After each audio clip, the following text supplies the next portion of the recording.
Hi good morning. सो इस segment में हम डिस्कस करेंगे बहुत इंपॉर्टेंट एग्जांपल्स जिनको हमें क्लासिफाइड करना है कि वेदर दे आर काउंटेबल और अनकाउंटेबल। तो फर्स्ट एग्जांपल जो है द इक्विवेलेंस रिलेशन और काउंटिंग ऑफ इक्विवेलेंस क्लासेस। तो बेसिकली मीनिंग क्या है कि किसी अगर एक सेट पे हम अगर इक्विवेलेंस रिलेशन बनाएं और अगर सेट काउंटेबल है तो इसकी इक्विवेलेंस क्लासेस में कितने एलिमेंट होंगे या उस सेट के कोएफिशिएंट सेट्स में कितने एलिमेंट होंगे। तो ये जो कंसेप्ट है ये हमारा आगे जाके यूज होने वाला है ग्रुप थ्योरी, रिंग थ्योरी और वेक्टर स्पेस में। कैसे यूज होने वाला है? वहां जो हम कोएफिशिएंट ग्रुप पढ़ते हैं, कोएफिशिएंट रिंग पढ़ते हैं, कोएफिशिएंट स्पेस पढ़ते हैं।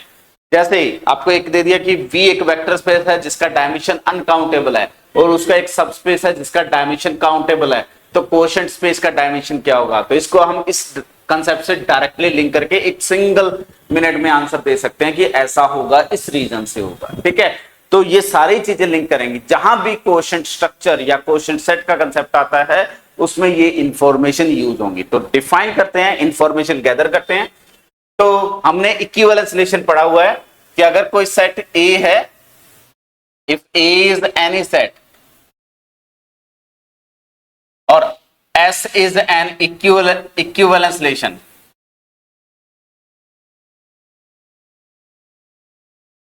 कोई एक इक्विवेलेंस रिलेशन है ऑन ए, तो इक्विवेलेंस रिलेशन से हमारे पास इक्विवेलेंस क्लासेस बनती हैं। तो क्लास ऑफ ए डिफाइन करते हैं for every A belongs to A. कैसे डिफाइन करते हैं? बी बिलोंग्स टू ए होता है such that A is related to B, this is an equivalence relation. अब डेफिनेटली ये किसके एलिमेंट है? ए के, तो it is a subset of A. और इसी टाइप से सेकंड नोटेशन हमने डिफाइन करा था A by S. A by S notation क्या था? क्लासेस का collection with A belongs to A. तो जितनी भी डिस्टिंक्ट क्लासेस हैं उन सब का कलेक्शन। और यहां पे हमने एक थ्योरम प्रूफ करती, fundamental theorem of equivalence relation, वो रिकॉल करवा रहा हूं। तो वहां क्या था? फॉर एवरी ए बी और for every class of A and class of b belongs to A by S with class of A not equal to class of B implies क्या था? class of A intersection class of B is empty। ठीक है, और अगर ये चीजें link नहीं हो पा रही हैं तो आप जो रिलेशन और इक्विवेलेंस रिलेशन का लेक्चर था उसको एक बार कवर करिए।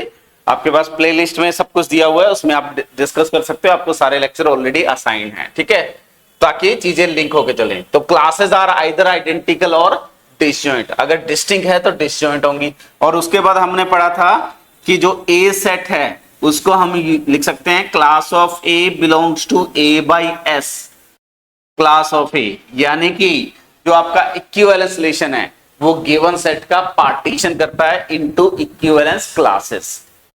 तो मैं उस सेट को इन डिसजॉइंट क्लासेस के यूनियन में लिख सकता हूं। ये हमने रिलेशंस में इंफॉर्मेशन पढ़ी थी। अब आपको क्वेश्चन क्या पूछ सकता है वो कि अगर ए काउंटेबल है तो ए बाई एस क्या होगा और क्लासेस में कितने एलिमेंट होंगे। अब देखिए, ए अगर काउंटेबल है तो क्लास ऑफ ए हमेशा ए का सबसेट है। तो अगर ए काउंटेबल है तो class of A definitely countable होगा। इसी टाइप से ए काउंटेबल है तो हर क्लास में एलिमेंट कहां से आ रहे हैं? ए से आ रहे हैं। मैक्सिमम कितनी क्लासेस हो सकती हैं? जितने ए में एलिमेंट है। तो यहां से पहला रिलेशन क्या आ जाएगा? जो cardinality of A by S है, हर क्लास में अगर एक एक एलिमेंट आएगा तो मैक्सिमम कितनी क्लासेस बना सकते हैं? जितने ए में एलिमेंट है। तो cardinality of A by S is always less than और equal to cardinality of A and at most one. ठीक है, और इसी टाइप से cardinality of class of A at most cardinality of A हो सकता है और एट लीस्ट वन हो सकता है। क्लियर है? क्योंकि क्लास ऑफ ए का सबसेट है और रिलेशन रिफ्लेक्सिव होता है तो क्लास ऑफ ए में ए जरूर आएगा, तो एटलीस्ट एक एलिमेंट भी। तो इन इंफॉर्मेशन का यहां पे अब यूज करते हैं। तो पहले information, if A is countable,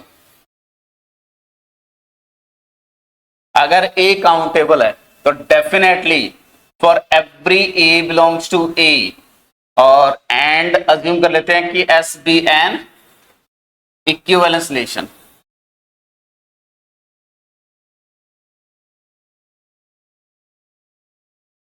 on A. ठीक है, तो for every A belongs to A, class of A जो होगा वो भी काउंटेबल होगा। Class of A is countable. Obvious सा रिजल्ट है, कुछ स्पेशल नहीं है इसमें, क्योंकि क्लास ऑफ ए सबसेट होता है। सेकेंड, ए बाई एस जो होगा वो भी क्या होगा, काउंटेबल होगा। रीजन क्या है, cardinality of A by S less than और equal to cardinality of A, और ए यहां पे क्या दिया हुआ है, काउंटेबल दिया हुआ है। इंपॉर्टेंट चीज क्या है, अगर मेरे पास इफ ए इज अनकाउंटेबल, ए अगर अनकाउंटेबल सेट है, ठीक है, एंड एस उस पे इक्विवेलेंस रिलेशन है, S be an equivalence relation on A, S उस ए पे इक्विवेलेंस रिलेशन है, देन फर्स्ट अगर आपका ए बाई एस काउंटेबल हो गया, अगर सेट अनकाउंटेबल है लेकिन कोशेंट सेट काउंटेबल है, तो हमारे पास ये देखिए ए क्या है, union class of A belongs to A by S, class of A. अब यहां जो यूनियन है वो कौन से सेट पे रन हो रहा है, काउंटेबल सेट पे रन हो रहा है। अगर हर क्लास में काउंटेबल एलिमेंट आ गए तो हम थ्योरम प्रूफ करके आए हैं कि countable union of countable set is countable, लेकिन ए हमें क्या दिया हुआ है, अनकाउंटेबल। तो डेफिनेटली हर क्लास में काउंटेबल एलिमेंट नहीं हो सकते, तो एटलीस्ट एक क्लास मिलेगी जिसमें अनकाउंटेबल होगी, हर क्लास में अनकाउंटेबल की गारंटी नहीं है। तो इंप्लाइज क्या होगा, there exist a belongs to A such that class of A is uncountable. ठीक है, तो यहां ये इंफॉर्मेशन कहां यूज करेंगे, मान लो आपको एक ग्रुप दे दिया जिसका ऑर्डर अनकाउंटेबल है, ठीक है, और आगे उसका सब ग्रुप दे दिया जिसका ऑर्डर काउंटेबल है, तो कोशेंट ग्रुप का ऑर्डर क्या होगा। तो ये जब आइडेंटिफाई करेंगे, वो कैसे आइडेंटिफाई करेंगे वो हम जाके ग्रुप थ्योरी में डिस्कस करेंगे, उसमें यही कंसेप्ट यूज होगा, वो भी एक इक्विवेलेंस रिलेशन वहां डिफाइन करेंगे। आई थिंक क्लियर है ये। इसी टाइप से अगर आपके पास ये देखो कि if for every A belongs to A, class of ए अगर काउंटेबल हो जाए, हर क्लास में अगर काउंटेबल एलिमेंट मिल जाए, अगेन ए जो है वो क्या है, union class of A belongs to A by S और क्लास ऑफ ए, अगर ए बाई एस भी काउंटेबल हो गया, क्लास ऑफ ए काउंटेबल है हर ए के लिए, तो countable union of countable set is countable. Again contradiction, तो यहां पे भी क्या हो गया, इंप्लाइज, कंक्लूजन क्या होगा, इंप्लाइज ए बाई एस कभी भी काउंटेबल नहीं हो सकता, तो A by I S is uncountable. ठीक है, और इस चैप्टर में जब भी क्वेश्चन आते हैं तो डिफरेंट चीजें लिंक करके वो क्वेश्चन पूछता है, ये नहीं कि आपको सिर्फ ये चार डेफिनेशन पता है तो आप क्वेश्चन डायरेक्टली करोगे, वो लीनियर का भी कंसेप्ट ऐड कर देता है। जैसे मैट्रिसेस का कलेक्शन पूछ लिया उसने कि वो काउंटेबल होगा या अनकाउंटेबल होगा, पॉलिनोमियल्स का स्पेस पूछ लिया और उस पर कुछ रेस्ट्रिक्शन लगा दिया, काउंटेबल होगा या नहीं अनकाउंटेबल होगा, सीक्वेंसेस का स्पेस सेट पूछ लिया और उस पर रेस्ट्रिक्शन लगा दिया कि काउंटेबल होगा या अनकाउंटेबल। तो इस टाइप के बहुत सारे कंसेप्ट हैं जो आपको एक सिस्टमैटिकल ऑर्डर में अरेंज करने होंगे। तो यहाँ पे हमने पहला कंसेप्ट लिखा है कि किसी सेट पे अगर इक्विवेलेंस रिलेशन है, सेट अगर काउंटेबल है तो उसकी इक्विवेलेंस क्लासेस भी काउंटेबल होंगी, सेट अगर अनकाउंटेबल है तो या तो कोशेंट सेट अनकाउंटेबल होगा या एटलीस्ट एक क्लास में अनकाउंटेबल एलिमेंट होंगे। क्लियर, नेक्स्ट मूव ऑन करते हैं, एक एग्जांपल लिख लेते हैं पहले। जैसे मैं ए को लेता हूं रियल लाइन और एस डिफाइन करता हूं कि A is related to B if and only if A minus B belongs to Q. ठीक है, then first option A by S आप प्रूव करेंगे कि एस इक्विवेलेंस रिलेशन है।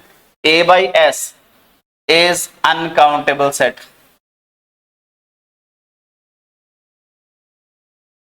Second option, for every A belongs to R, class of A is uncountable.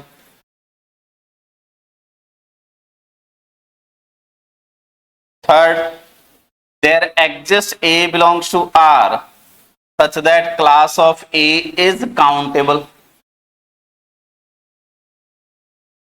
And D, for all A belongs to R, class of A is countable. तो हर class में कितने element है और इस quotient space में कितने element है। तो पहले डिस्कस कर लेते हैं कि ये इक्विवेलेंस रिलेशन है या नहीं है। ठीक है, तो यहाँ पे अगर A बिलोंग्स टू R लेते हैं तो A माइनस ए 0 होता है, वो हमेशा रैशनल नंबर आएगा।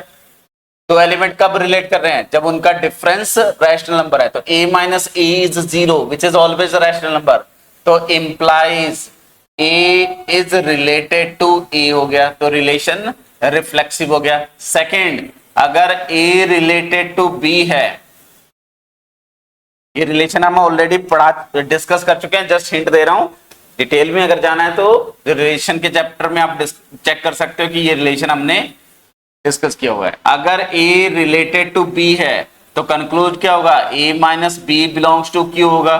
तो कंक्लूजन क्या होगा, B माइनस ए भी तो रैशनल नंबर होगा। A minus B rational number है तो उसको माइनस साइन से मल्टीप्लाई करोगे, it is also rational number. तो implies B is related to A, symmetricity आ गई।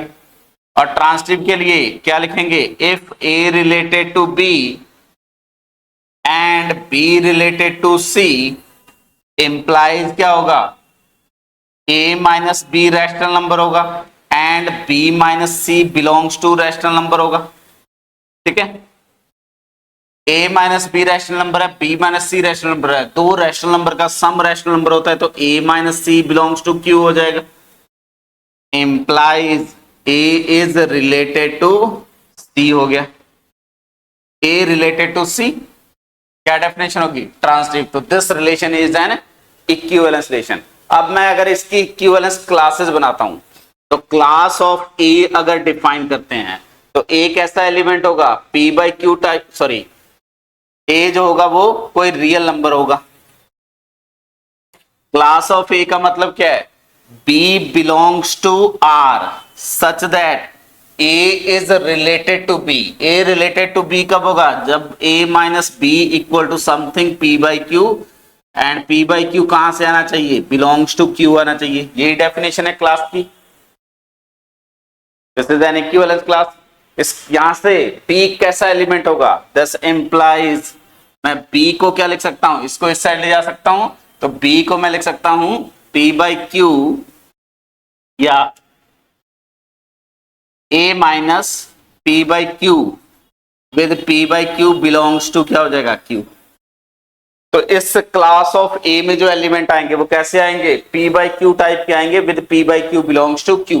यहां वेरी कौन कर रहा है, P बाई क्यू। ठीक है, ये तो फिक्स है, हर एक के लिए क्लास ऑफ A लिखना है। तो जैसे क्लास ऑफ 0 लिखेंगे तो उसमें क्या आ जाएंगे, सारे रैशनल नंबर आ जाएंगे। क्लास ऑफ 1 रखेंगे तो 1 minus P by q type के एलिमेंट आ जाएंगे।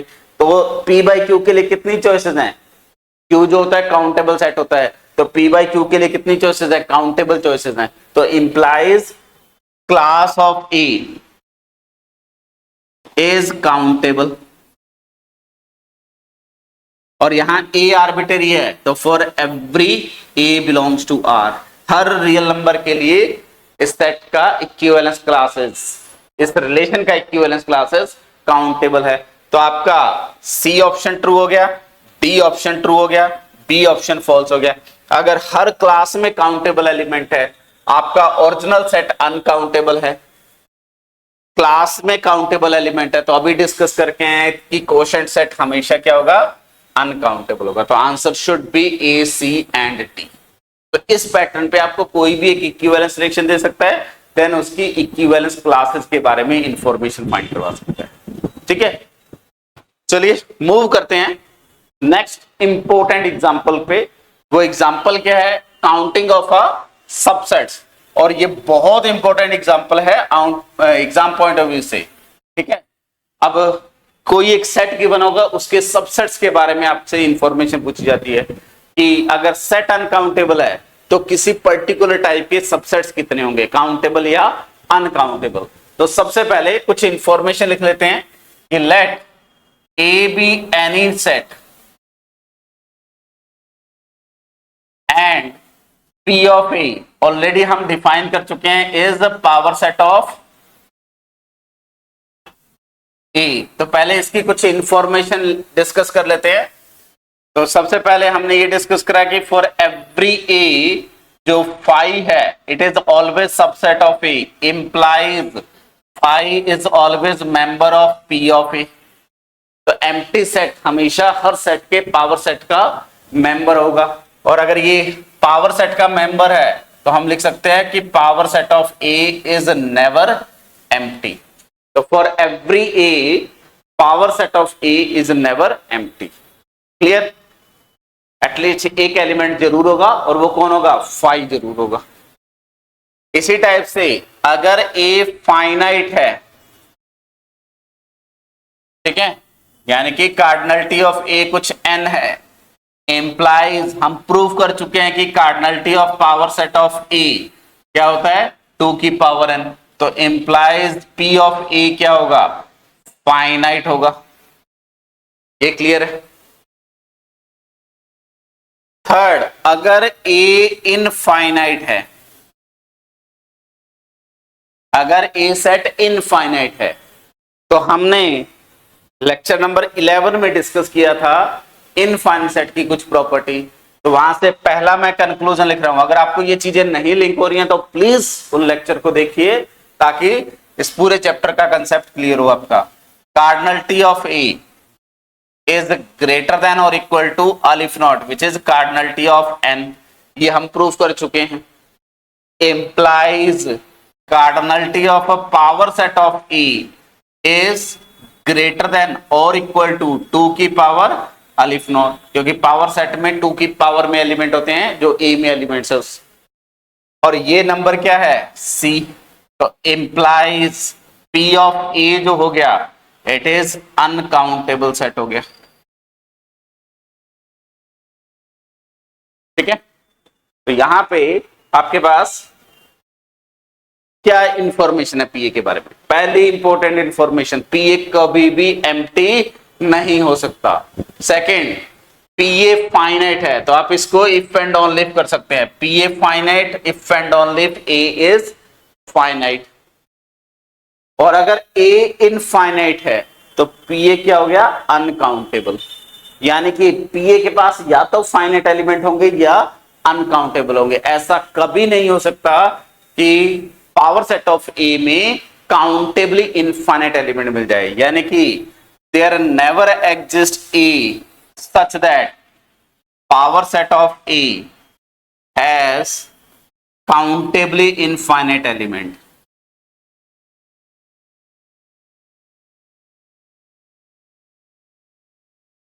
क्लियर?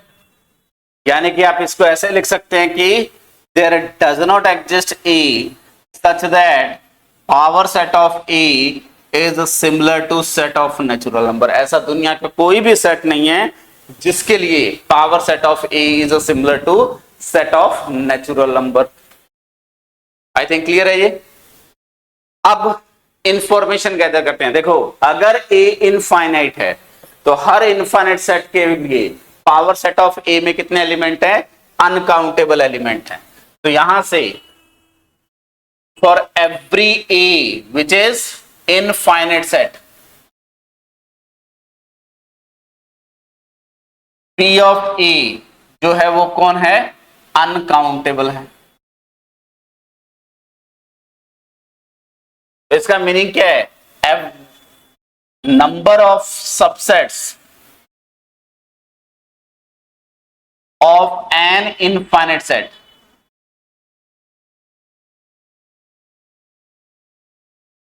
is always uncountable। किसी भी इनफाइनाइट सेट के पास जो नंबर ऑफ सबसेट्स होंगे it is always uncountable. Total subsets की बात कर रहे हैं, ठीक है। अब अगर मैं कोई भी ए सेट पिक करता हूं which is similar to N, तो इंप्लाइज, या इसको थोड़ा सा जनरलाइज कर लेते हैं, if A is similar to B implies, हम डायरेक्टली लिख सकते हैं कि power set of A is similar to power set of B. Reason simple है कि cardinality of a power set of A क्या होता है, 2 की power cardinality of A, and cardinality of power set of B is equal to 2 की power cardinality of B. और ये 2 की पावर है, 2 की पावर एक्सपोनेंशियल फंक्शन है, एक्सपोनेंशियल फंक्शन हमेशा 1 1 होता है। तो मैं अगर ये लिखता हूं कि if A similar to B implies cardinality of A equal to cardinality of B, implies 2 की power cardinality of A equal to 2 की power cardinality of B, implies cardinality of power set of A equal to cardinality of power set of B, implies power set of A is similar to power set of B। ठीक है, तो पहला ये हो गया कि अगर A similar to B है तो उनके पावर सेट भी सिमिलर होंगे। क्लियर।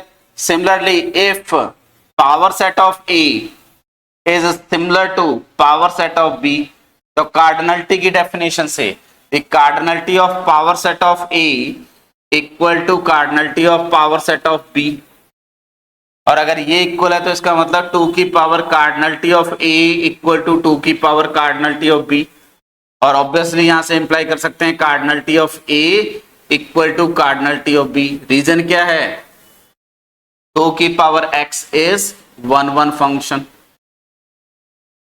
तो इनवर्स, अगर इमेजेस सेम है तो इनवर्स इमेजेस भी सेम होंगी। तो implies A is similar to B. तो A similar to B if and only if there power sets are similar set. ये क्लियर हो गया।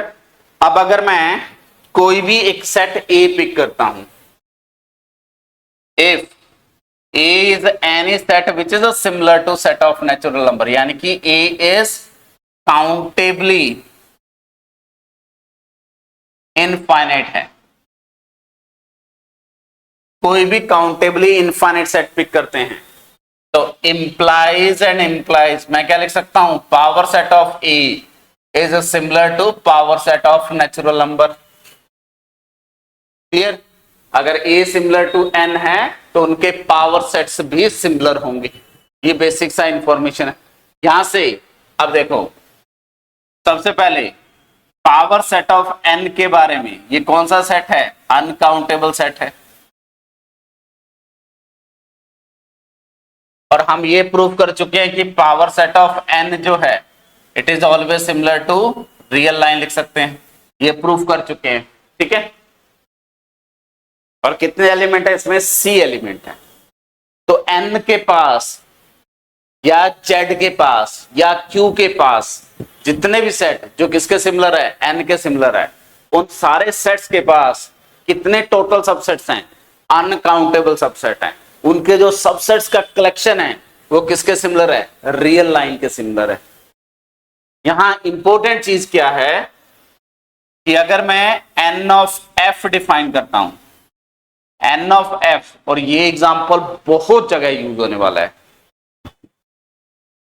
जैसे एक बहुत इंपॉर्टेंट स्टेटमेंट आता है ग्रुप थ्योरी में कि एक काउंटेबल ऑर्डर का ग्रुप बताइए जिसके पास अनकाउंटेबल डिस्टिंक्ट सब ग्रुप हो। एक स्टैंडर्ड एग्जांपल आगे जाके पढ़ेंगे, रैशनल नंबर का सेट।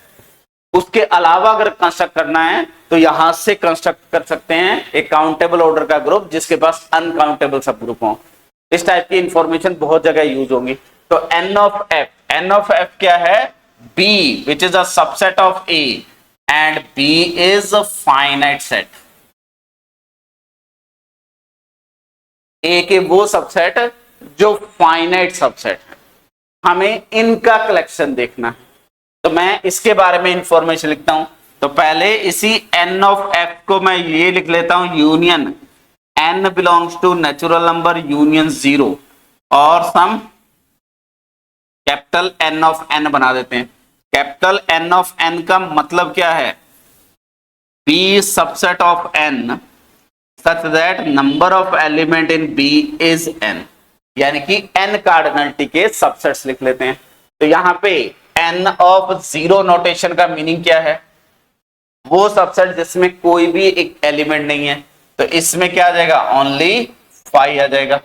n ऑफ 1 का मीनिंग क्या है? वो सबसेट जिसमें एक एलिमेंट है, तो वो कैसे एलिमेंट्स होंगे? सिंगलेटन k टाइप के होंगे with k belongs to natural number. k के लिए कितनी चॉइसेस है? अलिफ नॉट चॉइसेस हैं, तो this is similar to set of natural number, this is finite. n of 2 की बात करेंगे तो n ऑफ 2 में कौन आएगा? Something k1 and k2 such that k1 k2 कहां से बिलोंग करेगा? Natural number. और यहां मैंने सेट बना दिया तो k1 k2 इक्वल नहीं हो सकते, ठीक है। तो डेफिनेटली ये किसके सिमिलर है? k1 के लिए कितनी चॉइसेस है? अलिफ नॉट। k2 के लिए कितनी चॉइसेस है? अलिफ नॉट। तो k1 क्रॉस k2 के लिए कितनी चॉइसेस होंगी? Again aleph naught. तो this is similar to n हो जाएगा एंड सो ऑन। और n ऑफ r अगर बनाऊंगा तो वो सेट क्या बन जाएगा? उसमें एक k1 k2 अप टू क्या मिलेंगे? kr, ये सेट्स मिलेंगे। और ki कहां से आएगा? Natural number. तो ये बेसिकली k काउंटेबल सेट्स का प्रोडक्ट है, तो it is similar to n। तो आप यहां finite product of countable set is countable वो यूज कर सकते हैं एंड सो ऑन। तो हर ni काउंटेबल है, तो ईच ni, तो for every n belongs to n union 0, जो कैपिटल N ऑफ n है इज काउंटेबल। इंप्लाइज जो n ऑफ f है वो हमने क्या डिफाइन करा? Union n belongs to n union 0 n of n is countable. Reason क्या है? Countable union of countable set is countable, तो उस स्टेटमेंट का यहां यूज किया। तो n के पास टोटल नंबर ऑफ सबसेट्स कितने हैं? अनकाउंटेबल। लेकिन फाइनाइट कार्डिनलिटी वाले कितने हैं? काउंटेबल। ये प्रूफ हो गया। तो यहां पे फर्दर इंफॉर्मेशन ऐड कर लेते हैं। तो अभी तक ए अगर मेरे पास सेट ऑफ नेचुरल नंबर है, या मैं लिखूं A is similar to set of natural number, equal लिखूं या सिमिलर लिखूं, प्रॉपर्टीज सेम आएंगी। सबसे पहले टोटल नंबर ऑफ सबसेट्स, जो समराइज कर रहा हूं, नंबर ऑफ सबसेट्स या total number of subsets is uncountable, ठीक है। और इस n ऑफ f ये क्या है? This subsets with finite element, subsets with finite element is countable. और हम ये जानते हैं कि जो पावर सेट ऑफ n है ये सारे सबसेट्स का कलेक्शन है, माइनस n ऑफ f जो है वो फाइनाइट सबसेट्स का कलेक्शन है। ये वाला सेट क्या है? अनकाउंटेबल। और ये हम प्रूफ करके आए कि कौन सा सेट है? काउंटेबल। तो यहां से ये इंप्लाइज ये सेट क्या हो जाएगा आपका? इज अनकाउंटेबल,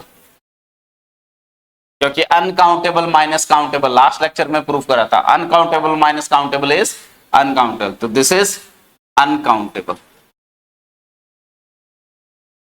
ठीक है।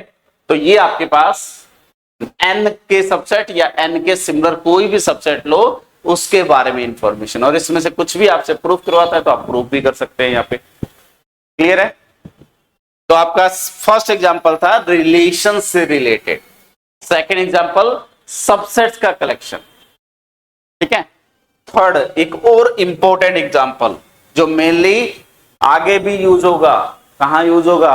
जब हम आइसोलेटेड पॉइंट्स पढ़ेंगे, आइसोलेटेड टाइप की सिंगुलरिटी पढ़ते हैं, या कहीं भी आइसोलेटेड कंसेप्ट यूज करते हैं, या मोनोटोनिक फंक्शन की डिसकंटिन्यूटी डिफाइन करते हैं, तो आगे जाके आप प्रूफ करोगे कि किसी मोनोटोनिक फंक्शन के पास जो डिसकंटिन्यूटी का सेट है वो हमेशा काउंटेबल सेट होगा, अनकाउंटेबल सेट नहीं हो सकता, ठीक है। इसी टाइप से सेट थ्योरी में जाएंगे तो वहां किसी भी सेट के पास जो आइसोलेटेड पॉइंट का कलेक्शन है वो भी काउंटेबल होगा। ये सारी इंफॉर्मेशन कहां से प्रूफ होती है?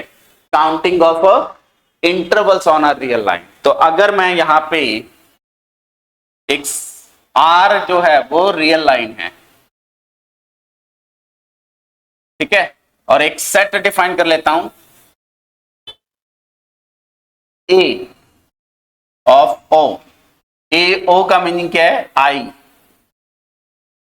या एज अ लैंग्वेज लिख लेते हैं कलेक्शन ऑफ और सेट ऑफ डिसजॉइंट।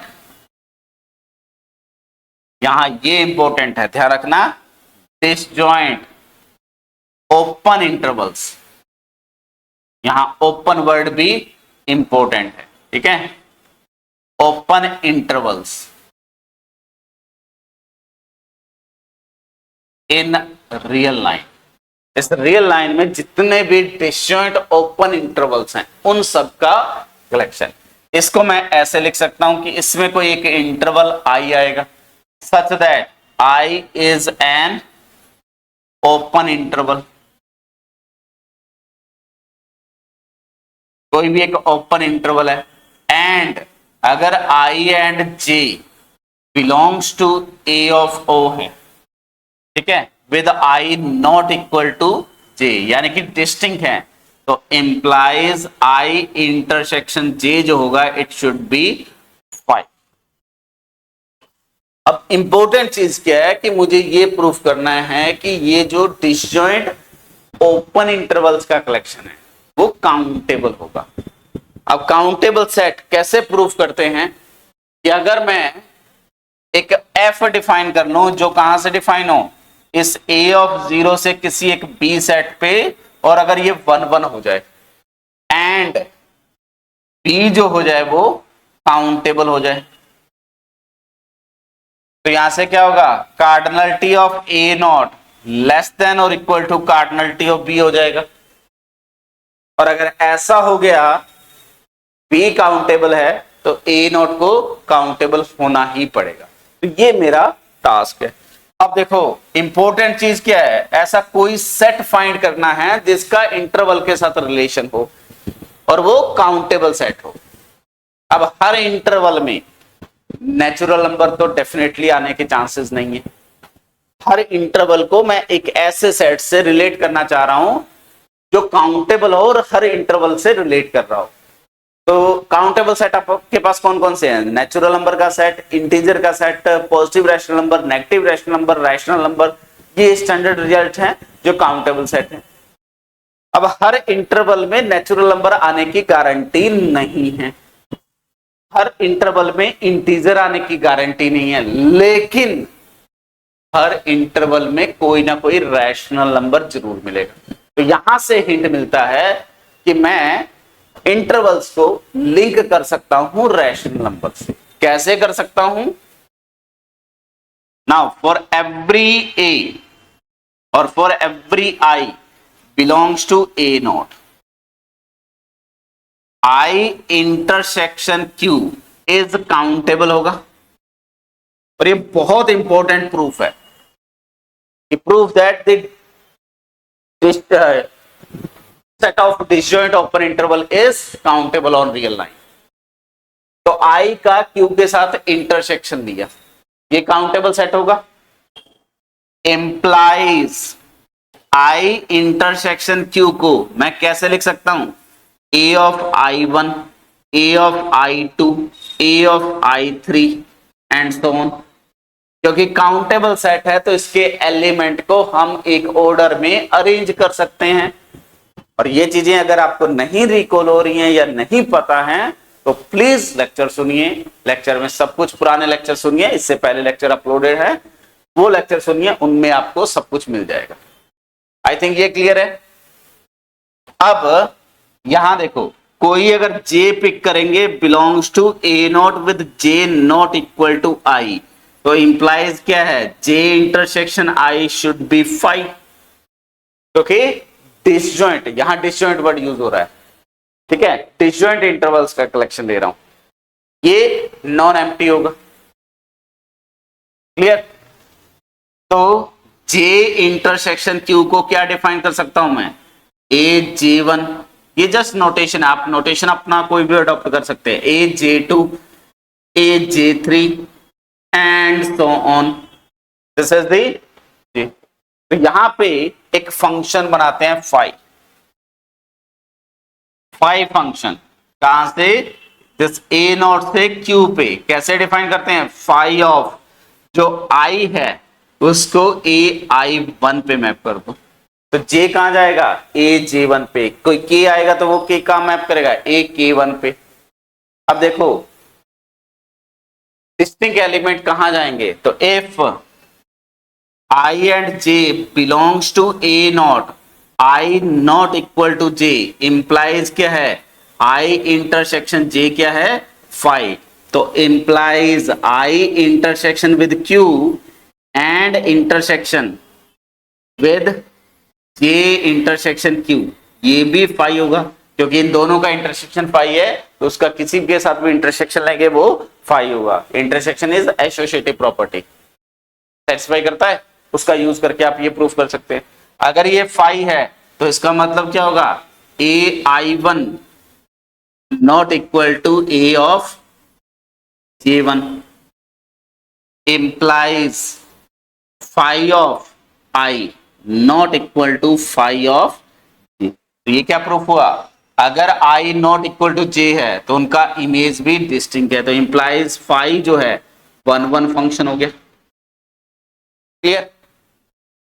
तो मैंने ये जो फाई डिफाइन करा है, फाई कहां से डिफाइन करा, ए नोट से लेके कहां पे, क्यू पे, सच दैट फाई ऑफ आई को कहां पे मैप कर दिया, ए ऑफ I1 पे। This function is 1 1। तो implies cardinality of A not less than और equal to cardinality of Q, और कार्डिनलिटी ऑफ क्यू क्या है, क्यू एन के सिमिलर है, तो विच इज अलिफ नॉट। तो इंप्लाइज ए नॉट क्या हो गया, काउंटेबल सेट हो गया। ठीक है। तो रियल लाइन पे जितने भी डिसजॉइंट ओपन इंटरवल्स हैं, यहां इंपॉर्टेंट चीज है, डिसजॉइंट लेंगे साथ के साथ ओपन भी होने चाहिए, they are always countable. Clear. लेकिन हाँ जी, यहां स्टार मार्क कर रहा हूं, नोट लिख रहा हूं, set of all close interval